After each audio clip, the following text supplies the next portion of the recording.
She comes out with a big grin on her face and just says, "You just won the Nobel Prize." And I said, "No, I didn't." And she said, "Yes, you did. I have 200 text messages from our friends." And I literally said, "My friends would spoof me, but they're not that coordinated. There's no way 200 of them got together at 6 o'clock in the morning to text me."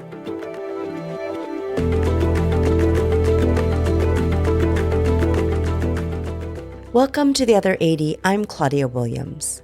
I have to admit, I was pretty nervous for this one. My guest for this episode is a brilliant scientist. So brilliant, in fact, that he just won the Nobel Prize in medicine. And while I'm used to chatting with incredibly smart and interesting people, I am no scientist. Embarrassingly, I took botany as my lab science requirement in college because I heard it was the easiest option, and no shade to any of my botanist listeners. But I had nothing to worry about. Fred Ramsdell is funny and down to earth. He's also unusually good at translating complex science in a way that is understandable and makes you lean in. So please welcome Fred Ramsdell, our very first Nobel laureate, to The Other 80.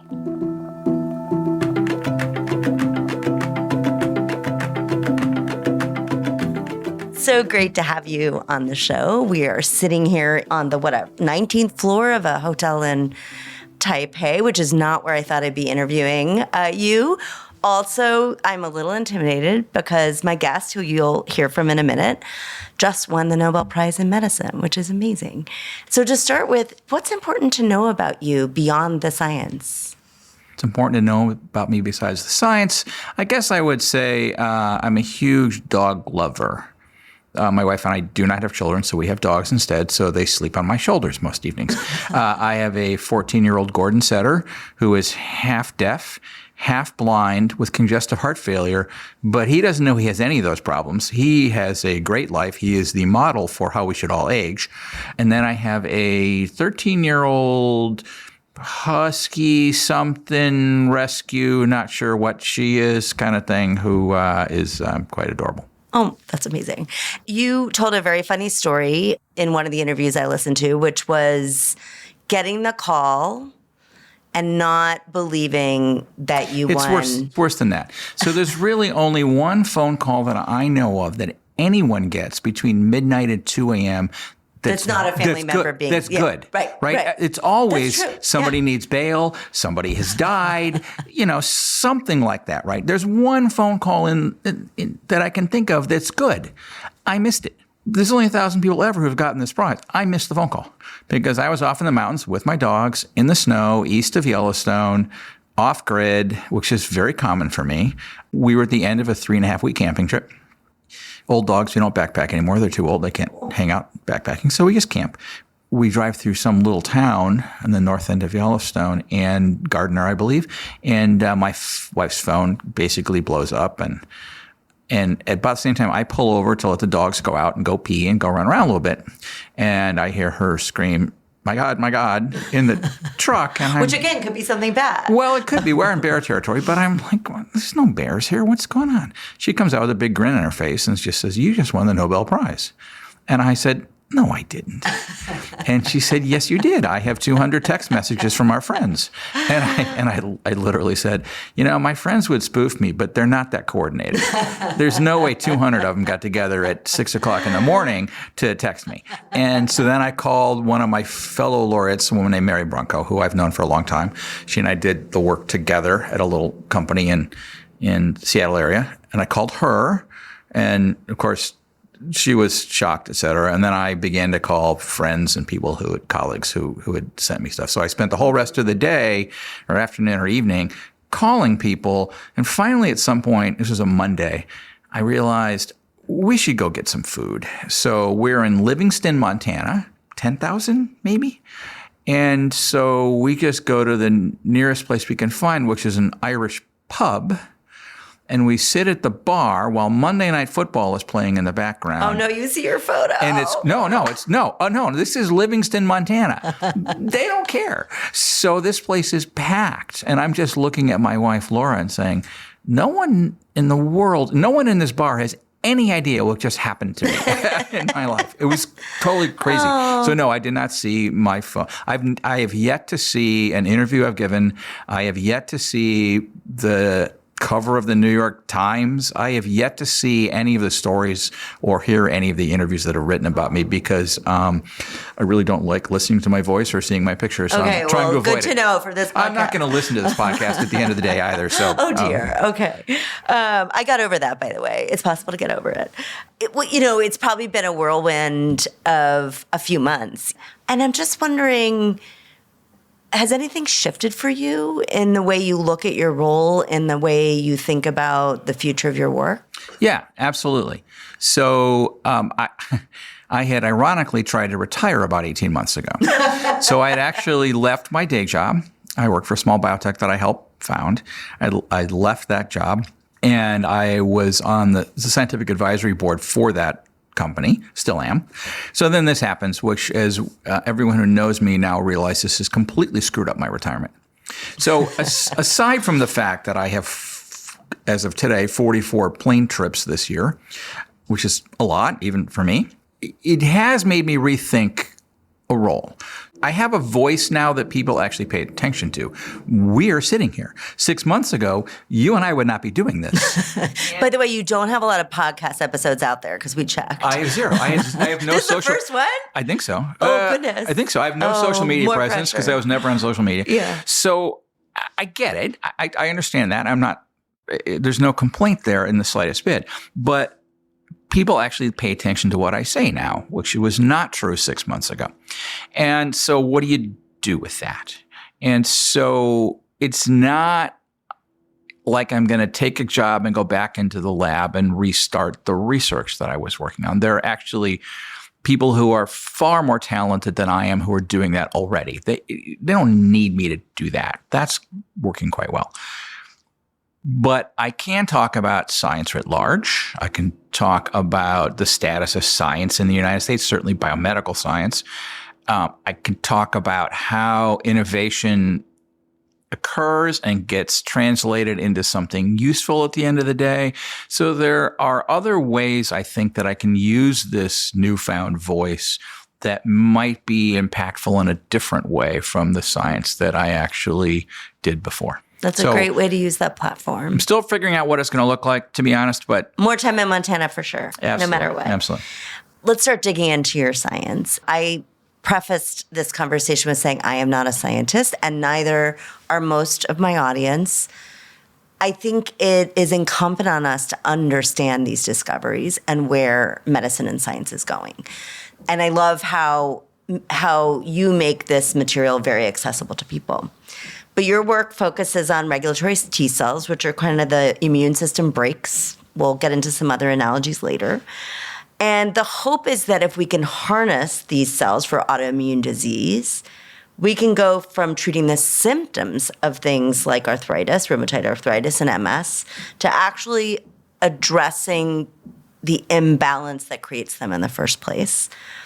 So I want you to take that little description and make it way better. What is the implication of this work? Why is it so important? And what should we be looking for in it? Well, I think the description is really quite apt. I'm not sure I need to make it any better. It's conceptually not that difficult. So we have, as humans, have developed an immune system that's come about over thousands, hundreds of thousands of years of evolution. And it's designed to protect us from pathogens. Bugs, worms, viruses, all sorts of things. And it does a pretty good job. And we get the occasional cold and whatever. But in general, it clears up and it's done a great job. A consequence of that is that our immune system has to be able to see an enormous number of potential things attacking us. And as anyone who gets a flu virus every year realizes, it's the flu every year, but it's different enough that our immune system needs to be reprogrammed and see it again. Because the flu is also saying, haha, I'm going to avoid you. And it mutates as well. It changes every single year so that it can perpetuate itself. And so there's this game of cat and mouse that our immune system has. What that means is that our immune system is incredibly diverse. It can see all sorts of things. And a consequence of that is sometimes it sees our own tissues. It'll see our own pancreas and we'll get type 1 diabetes. It'll see our own brain tissue and we'll get MS. It'll see our own colon tissue and you'll get inflammatory bowel disease, et cetera, et cetera, et cetera. There's dozens of these. And that happens to somewhere between 5 and 10% of the population. So most people do not have these problems, but a significant number do. It's a small percentage, but it's a significant number. Therefore, the question for us had been, and still is to a large extent, why? Why do some people have this breakdown in their immune recognition so that it sees their own tissues and other people don't?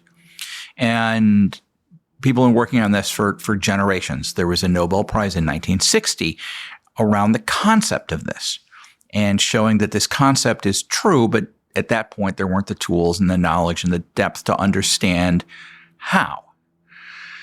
And so the award that just happened a few months ago was for 3 of us, and one of the recipients was a gentleman in Japan who identified a very small subset of cells in a mouse which controls this. And it was, I'm not going to say a phenomenon, but it was true, but it wasn't super easy to characterize and understand these cells. What Mary and I did was identify the gene, Mary the gene, I the function, of the thing that controls those cells. And we know from studies in both mice and humans that if you don't have this gene, you don't have these cells, and if you don't have these cells, you will die. You will die because the immune system attacks your own body. There are other mutations in which you don't have an immune system. You will also die. It's because pathogens attack you. So you have to have both sides of this equation to be healthy. And most of us do, but some of us don't. But the idea is really I hesitate to use the word, but I'm going to say reset the immune system. I don't actually want to reset it to 0. So I don't want to get rid of all your immunity to every virus you've ever seen and everything you've ever been immunized to. But I want to reset it in such a way that it will no longer react to your own tissues. So I saw a quote of mine somewhere where I said, I don't want to treat disease, we want to cure disease. And I thought, ooh. But you know what? That's true. And in fact, when we set up the company, we actually put that in our mission statement somewhere at one point. And it's aspirational. It's absolutely, if we get to where we're treating people and everyone's doing great, that's okay. Yeah. But ultimately, I think cure is the right term, and we can do it in cancer, in some people, in some cancers. So I don't think it's inconceivable at this point. Is it going to happen by the end of 2026? It will not. But will it happen in my lifetime? Maybe, depending how long I live. But maybe. That's not impossible. So I think that's where we're trying to get this ultimately to work, is to really understand how we can get people's immune systems to do what it's designed to do, keep us healthy from pathogens, but not attack us in the same time, at the same process. I was telling you the story of my friend who had stage 4 cancer, had CAR T treatment, is cancer-free. Yeah. And hopefully, knock on wood, will be that way for a very long time. Yeah, I'll mention it to Carl June. He's a friend of mine, and he does it at UPenn. But there are a bunch of people like that. And again, some of that work to develop that began back in the 1980s. But there were a lot of people who brought together different technologies and different understandings about how to make that work. But it really began in the late 80s, early 90s. And it took until, I don't know what year somebody's got approved, I'm going to say 2010, I think, before these actually became approved drugs. Now, we knew they were working before that. It takes a little while to get approved, but it's still 25, 30 years. And I don't see why autoimmunity will be faster. And in fact, I can easily see why it's going to take longer, because most people don't die of rheumatoid arthritis. They don't die of psoriasis. They don't die of IBD. They're not good. Yeah. But they're not going to die in a 6 to 18 month time frame, whereas in oncology, they will. And so it's a bit easier to move things through clinical trials in such a devastating disease as cancer relative to doing it in autoimmunity. So it will take a while to get some of these therapies through that do no harm principle still applies. But I do think it's going to happen. You said something really interesting in your talk this morning at the JPM Berkeley Healthcare Conference, which was that this discovery was made, but it wasn't evident how to turn it into a drug. And there was a lot of really great science and drama between the discovery and how might this actually become a therapy that could treat somebody. Can you talk about that a little bit? Sure. Understanding what the gene responsible for this entire process was great, and it is great, but it doesn't mean you can use it. So in the year 2000, I don't think anyone in their right mind would do gene therapy for common autoimmune diseases. I don't think FDA would even consider gene therapy for common autoimmune diseases in the year 2000. Cell therapy was just beginning to be applied to oncology. And again, we mentioned that oncology, it's, I'm going to say, a more acute need. And so it was a little bit easier, not to imply that it was easy because it wasn't, to do in oncology than it is in autoimmunity. And so part of that is frankly investors, like the people who are downstairs. Do they want to invest in something that is completely different from the way all other therapeutics have been developed and has an unclear path? It's a little bit more difficult for people to get behind that. But at the same time, the technologies weren't great. So it took a while to understand how to get these cells in humans. All the original work was done in mice, and it's actually pretty easy to find these cells in mice. But mice live in a cage, and they're not exposed to pathogens, and they're all inbred. And in between 2000 and 2025, we've learned how to make cells as a drug. We could grow them in the lab. Sure, it doesn't mean they're a drug. They have to be consistent. There's just a whole bunch of criteria you want to use if you're going to put something back into a person. So, in those 20 years, we learned how to make these cells as a drug. We learned how to find them in the human, which wasn't trivial, but we learned how to do that. We learned how to genetically engineer them in a way that was reasonably efficient, at least efficient enough to make a drug.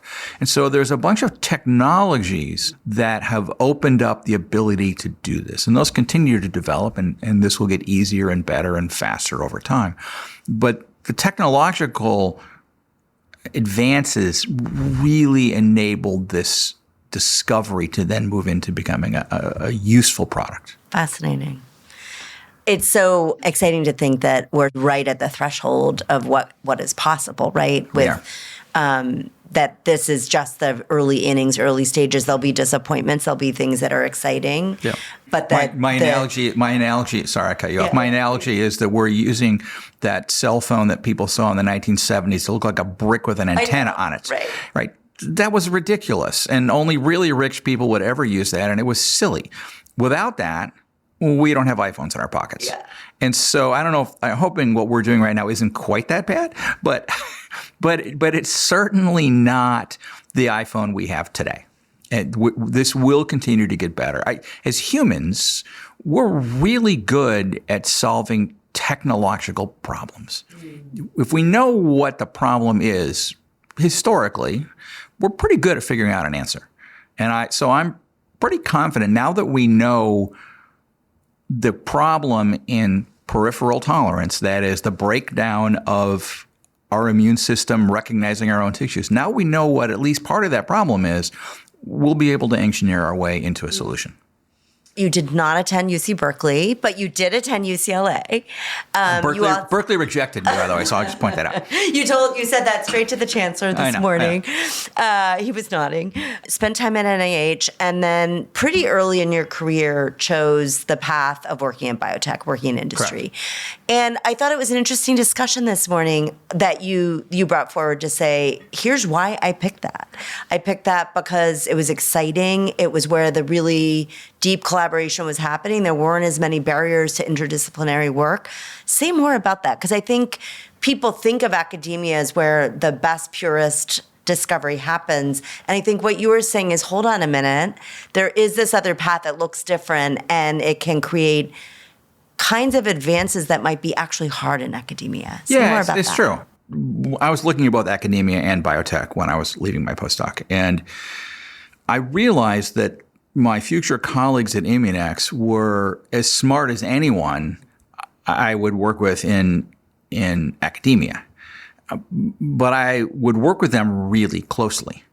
And these were people who could do things that I couldn't do, or I would do poorly. And I could do things that they would do poorly. So when we put it all together on a particular project, we did really well. And I will say that in the early days of cloning genes, it was not academia that did most of that work. It was biotech. It was Immunex. It was Genentech. It was Biogen. It was Zymogenetics. There were half a dozen companies, and I'm forgetting 2 or 3 of them, I'm sure, who identified the cast of characters and were able to say, these are the players, and here's what some of them do. And so a number of them are now actually drugs in the clinic that treat various diseases and things. But it really was biotech doing a lot of that because they had industrialized the process. What would happen a lot in biotech is you would identify something, you would try to figure out what it did, you would come to a conclusion or do a set of studies or whatever and decide, yeah, that hypothesis was wrong. That doesn't do that, something. And so you might move on to something else. In academia, they might pound away at that for 10 years. And in year 10, they might go, here's what this does. And so it's a really good interaction that can happen. And it's not even a collaboration. It's really kind of the way the system is built. It's almost more like a baton that's not exactly passed, but that moves from one team to another. It's more like a hand grenade. You throw this out there, and someone in that world goes, I know what that means. But the biotech and academic interplay has been, and I think continues to be, incredibly valuable for us as a society. We're in a period of a lot of disruption of that. I'd be curious what if you were, emperor of the world, what you'd be like, hold on a minute, guys, here's what we cannot disrupt. As we all know, it's disruption of the funding sources, it's disruption of public universities, FDA. Are you worried? So here's my take, which is, am I worried about the acute problems around funding and how academia and the public sector interact right now? Of course I'm worried about it. But I will say, having been doing this for, 40 years now, there's been tough funding times before. There'll be tough funding times again in the future. What I think is fundamentally different today is there is a sentiment, not universal, but a much larger sentiment, at least in the United States, that science is not to be trusted. Medicine is not to be trusted. And to be fair, if you don't trust science, why would you fund it? That wouldn't make any sense. I don't want my money funding stuff I don't trust, so I don't think anybody else does. So that's understandable. The question is, how did we get to this lack of trust? And that's a challenge I think we need to work on. It's easy to say, well, social media is whatever, but I think it's deeper than that. And so I do think that people need to have a dialogue. And I want to be careful I don't say people need to understand, because then I'm just preaching at people, and that never works very well, right? So you need to have a dialogue about why people don't trust things and what's not trustworthy. Well, what's the expectation? If you think everything a scientist said is going to be right, well, that's on you. That's not true. So, but that doesn't mean science writ large is wrong. So we mentioned earlier, we can cure people of cancer today. I could not have said that 20 years ago. Not everybody, not all cancers, but we can do it today, which is a huge change from where we were. There are enormous numbers of advances in biomedical engineering, but it goes beyond that. We all have an iPhone. No science, no iPhone. No Sputnik, we don't have GPS. We don't have satellites that transmit our phone calls. I think we have to appreciate somehow that science has provided us the lives we have today.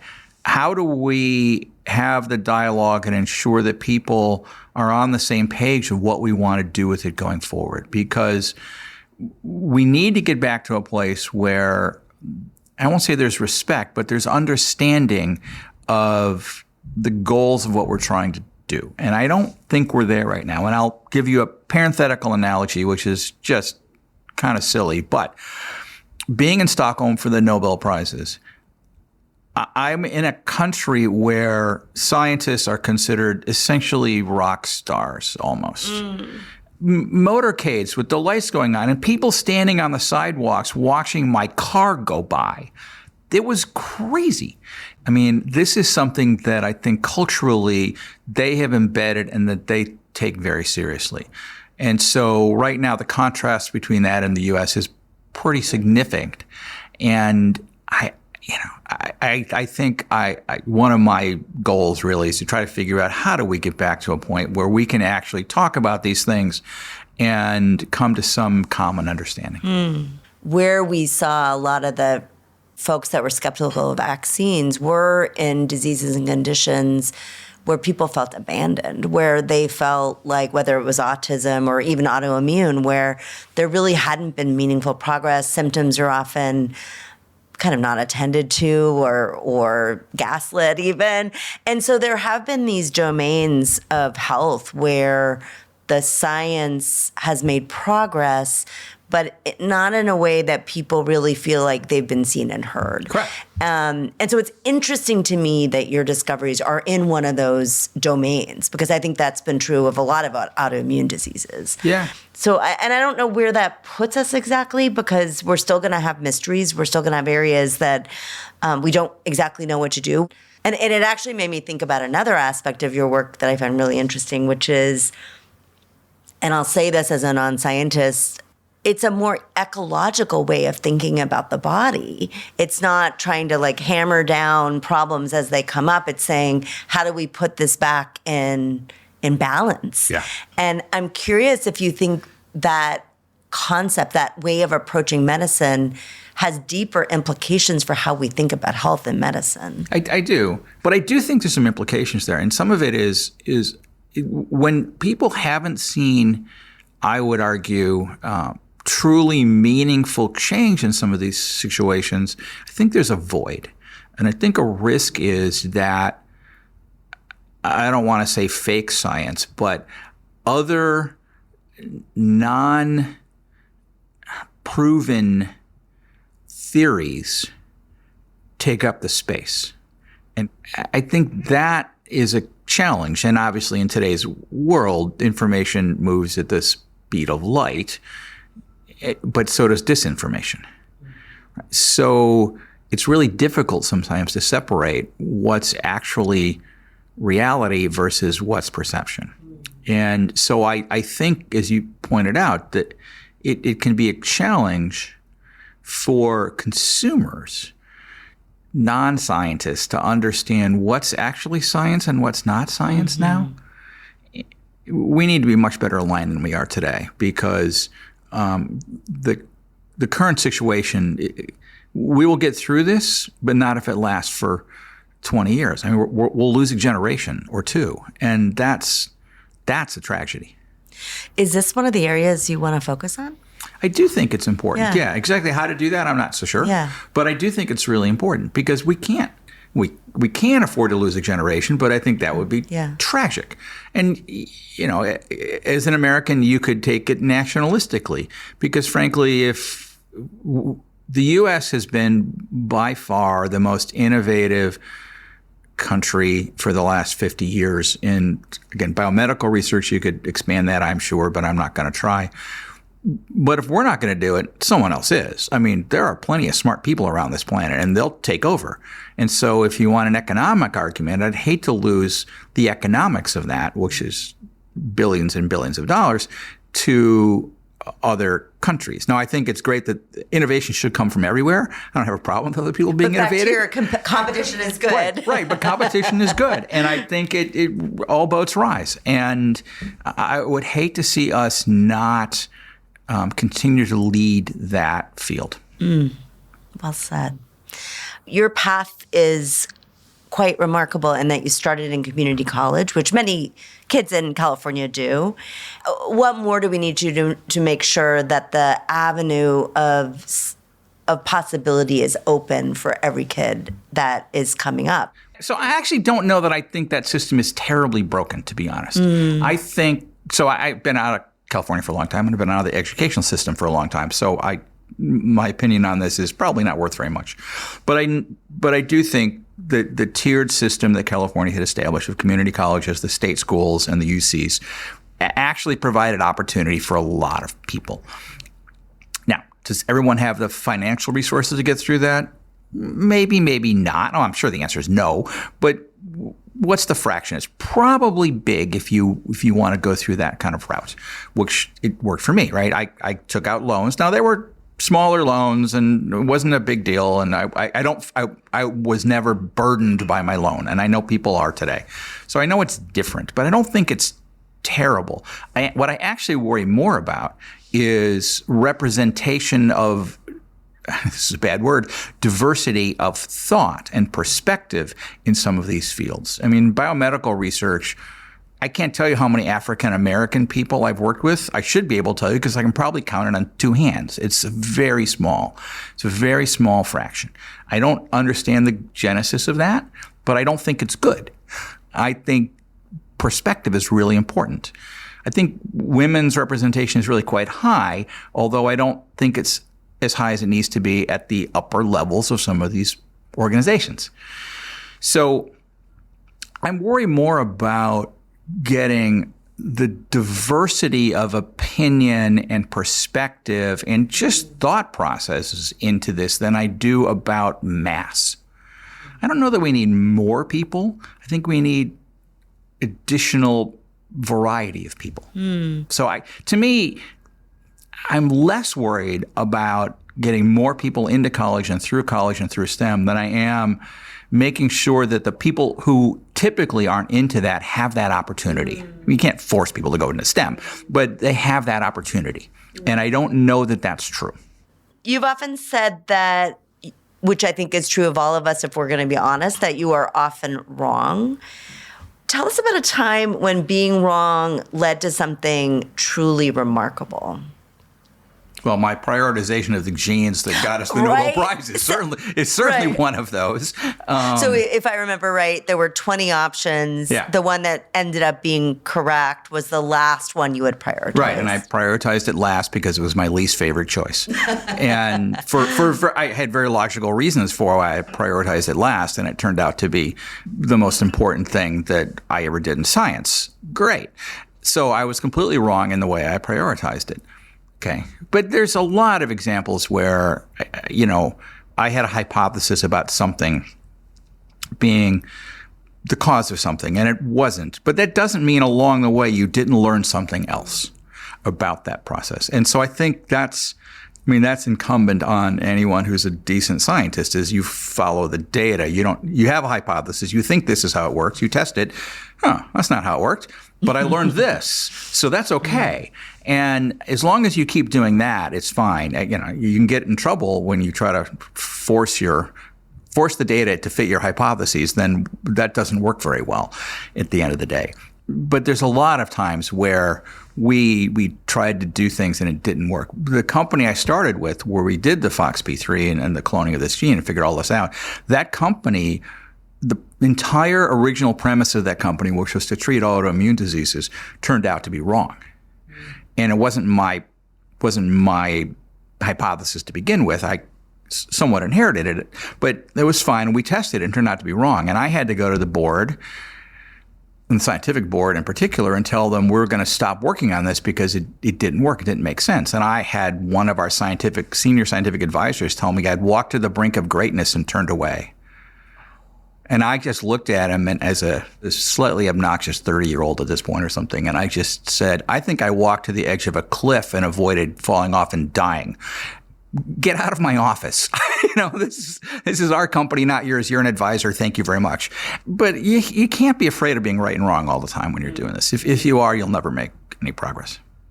So you're on this interesting new threshold where you are no longer with the company in a day-to-day way.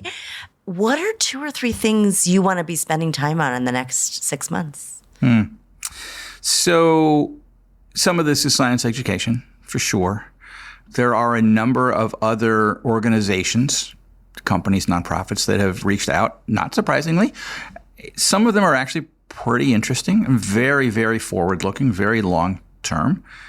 And I'm kind of intrigued with what the potential is of some of those. And so the ability to advise and guide or at least provide perspective to some of them is intriguing to me. I don't want to spend, my entire life doing that, but there's an interesting aspect of winning a Nobel, which is there's a lot of functions that the foundation puts on and appendant foundations put on to have dialogue about various aspects of whether it's science and technology or just culture, et cetera. Kind of intrigued with those functions. So I'll be exploring some of those over the next couple of years as well. And what about the dogs, the camping? Oh, those are all going to still happen. Okay. My phone will still be up. Someone said, "Are you going to leave your phone on?" I'm like, "No, I'm not." Someone else said, "Get a satellite phone." I'm like, "I don't want a satellite phone. No, I'm not a pediatric neurosurgeon. No one will die if I don't answer my phone. It's okay." No, I don't. No. So I will absolutely still do that. I will spend a lot of time skiing and hiking and snowshoeing and biking and all the other stuff that I do. But this year is going to be a lot more on the road, which is, I'll get to see old friends and new places. Yeah. And so I am not complaining in the slightest bit. No one can complain about this. If you complain about this, you have other problems. You need a psychiatrist. Anything else you want to share before we sign off? This is a great journey. This is another part of it. And I probably still won't listen to this podcast, but I'm okay because this is your first. So I get to say first ever. I'm going to have to check that first. I'm not sure if that's true. It may or may not be true. I will check. I will check to see. But in any case, one of your firsts. Yes. Well, thank you so much for joining. I really appreciate it. My pleasure. Thank you very much.